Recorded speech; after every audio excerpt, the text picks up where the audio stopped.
ఈరోజు రెసిపీ పెసరపప్పు. ఇది రాగి చపాతీకి చాలా అద్భుతమైన రుచి. చాలా బాగుంటుందండి. పెసరపప్పు చాలా రుచిగా ఉండాలంటే మనం ఖచ్చితంగా ఈ టిప్పు ఫాలో అవ్వాలండి.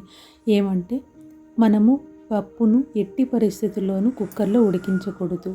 విడిగానే ఉడికించాలి. అప్పుడు టేస్ట్ చాలా అంటే చాలా అద్భుతంగా వస్తుంది.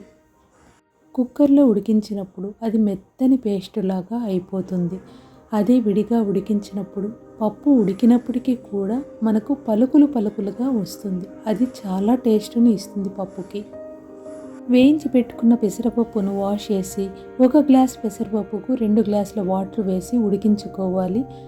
ఇక్కడ విడిగా పెట్టి ఉడికించడం వల్ల వాటర్ను మనం 2 గ్లాసులు తీసుకుంటున్నాము. పప్పు ఉడికిన తర్వాత పసుపు, టమోటా, నేను ఇక్కడ కొంచెం కొయిటాకు కూడా వేస్తున్నాను. పచ్చిమిర్చి, కారము, చింతపండు, ఉప్పు అన్నీ వేసి ఉడికించుకోవాలి.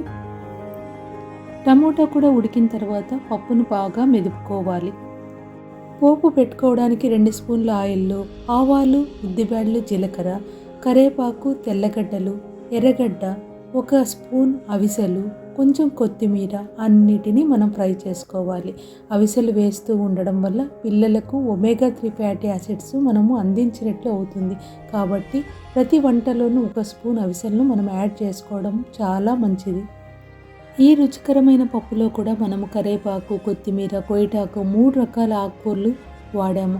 ఇది ఎంతో టేస్ట్గా ఉంటుంది, ఆరోగ్యకరంగా ఉంటుంది. పెసరపప్పు రాగి చపాతీకి చాలా మంచి కాంబినేషన్ అండి. మనం రాగి చపాతీని స్మూత్గా బాగా పొంగే విధంగా సులభంగా మనం ఎలా తయారు చేసుకోవచ్చో టుమారో వీడియోలో చూస్తాము.